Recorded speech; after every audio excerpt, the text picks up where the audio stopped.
और कंपटीशन 1000 बच्चों के बीच ही रहेगा, क्योंकि उन बच्चों ने अच्छे से प्रिपरेशन की है, अच्छे से टाइम टू टाइम कोचिंग वालों से अपडेट ली है, अपनी कमियां सुधारी है, प्लस लैंग्वेज टेस्ट पर या लैंग्वेज में काफ़ी अच्छे से इम्प्रूवमेंट किया है। तो मैं उन सभी स्टूडेंट्स की आपकी प्रिपरेशन काफ़ी अच्छी चल रही है। एपी मेंस का एग्ज़ाम काफ़ी पास आ रहा है, 1 जून का एग्ज़ाम है और काफ़ी स्टूडेंट अच्छे तरीके से पेपर दे रहे हैं। काफ़ी कोचिंग से उन्होंने टेस्ट वगैरह ज्वाइन करे, लेकिन एक छोटी सी शिकायत है उन स्टूडेंट्स के लिए जो प्रिपरेशन कर रहे हैं, टेस्ट उन्होंने ज्वाइन कर रखी है।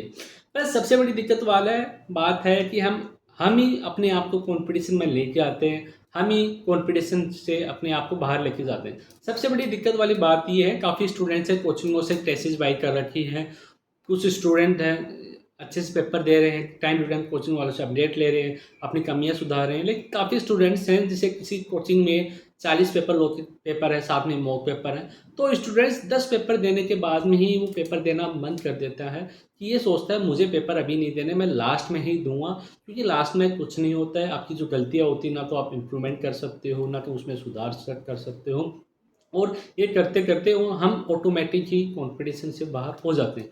वर्तमान में देखा जाए तो 2750 बच्चे हैं जो एपी मेंस देंगे मिनिमम, तो उसमें से आप मान के चलो 700 बच्चे ऐसे रहेंगे जिन्होंने प्रिपरेशन अभी लेवल नहीं हुई, अच्छे से लिख नहीं पा रहे हैं।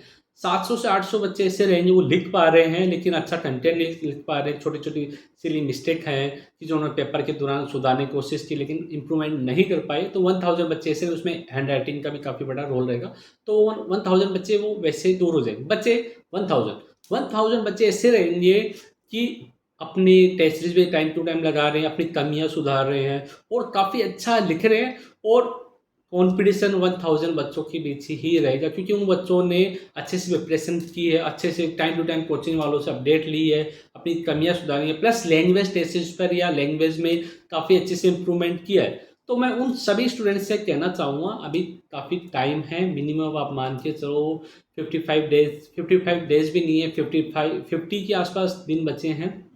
तो आप है ना अपने टेस्ट पेपर को लेकर अपनी अच्छे से तैयारी करो, और काफ़ी सुधार है हम ही करेंगे, कोई और दूसरा नहीं करेगा। कोई टीचर आपको सुधारने के लिए आपको हैंड राइटिंग की बोलते हैं, आपको लॉ में आपको ये केस लॉ ऐड करने हैं, आप सेक्शन प्रॉपर लिखो, ये काफ़ी चीज़ें हैं, सिली मिस्टेक होती हैं, तो आपको ये सुधारनी चाहिए। और कंपटीशन में हमें मना रहना है, अपने आप को कंपटीशन बाहर नहीं देना है, सभी पेपर देने हैं, और पेपर नहीं दोगे तो आपका ही नुकसान है। किसी भी कोचिंग का कोई नुकसान नहीं होता है, क्योंकि उनके पास तो फीस आ चुकी है। तो मेरी बातें किसी को बुरी लग रही है तो मैं माफ़ी चाहूँगा, क्योंकि एक रियल फैक्ट है कि स्टूडेंट को अभी कोचिंग में 200 बच्चे मैथ्स की टेस्ट ज्वाइन करके रखे हुए हैं, तो उनको तो प्रॉपर फीस आ चुकी है, लेकिन कुछ बच्चे ही हैं, मिनिमम आप मान के जो 50% बच्चे ही होते हैं कि टेस्ट जो प्रॉपर कंटिन्यू कर पाते हैं, लेकिन स्टार्टिंग करवा, लेकिन एंड में जाते जाते वही 60 से 70 बच्चे रह जाते हैं जो अच्छे से प्रिपरेशन कर रहे हैं, वही लाइन में रहते हैं, वही कंपटीशन रहते हैं, बाकी बच्चे कहाँ गए, क्यों उनसे तैयारी नहीं हो पा रही, आलस आ रहा है लिखने में। तो ये हमारी गलत फहमी है, इससे हम अपने आप को दूर कर रहे हैं।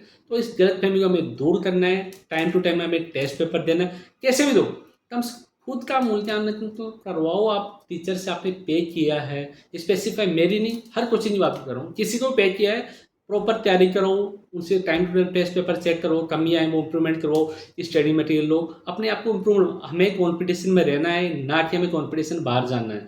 बाकी आपकी मर्जी है। देखो मैं आपको एक छोटे से सजेशन दे सकता हूँ, क्योंकि मेहनत होती है, बार बार नहीं होती, काफ़ी सालों बाद में मौका मिला है, तो मौका जाना नहीं चाहिए।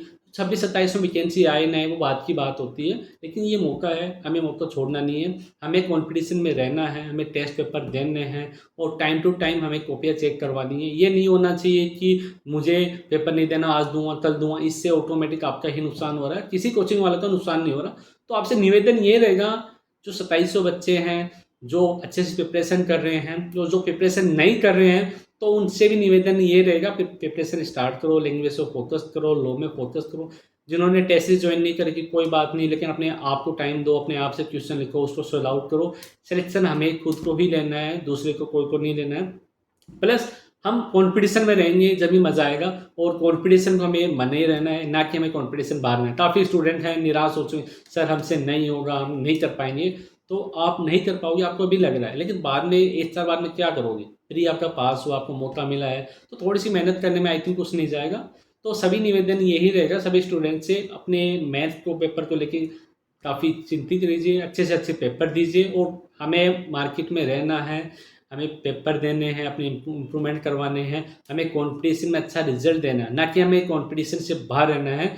तो मेरा यही वीडियो का मकसद रहेगा मनाने का कि सभी स्टूडेंट्स हैं जो टाइम से टेस्ट कहीं से भी ज्वाइन कर रखी हो, वो टेस्ट पेपर दे, प्रॉपर अपना मूल्यांकन करवाए और जो गलतियां आती हैं उसको सुधारें, जिससे हमें मेंस में अच्छे से अच्छा इंप्रूवमेंट कर सके, जिससे हमें रिजल्ट चाहिए, रिजल्ट के साथ में हमें सिलेक्शन चाहिए। जो सिलेक्शन के लिए लड़ेगा वो डेफिनेटली सिलेक्शन लेकर रहेगा, और जो स्टूडेंट अपने आप को निराशा ले चुके हैं थोड़ा बहुत मोटिवेट कीजिए। कुछ समय की बात है, ज़्यादा दिन की बात नहीं, 50 दिन की बात है, आराम से आपका हो जाएगा, मेहनत करो डेफिनेटली हो, और जो अपनी गलतियाँ हैं उसको सुधारो, टाइम टू टाइम पेपर दो, मेरा यही कहने का मकसद रहेगा। और थैंक यू और जय हिंद।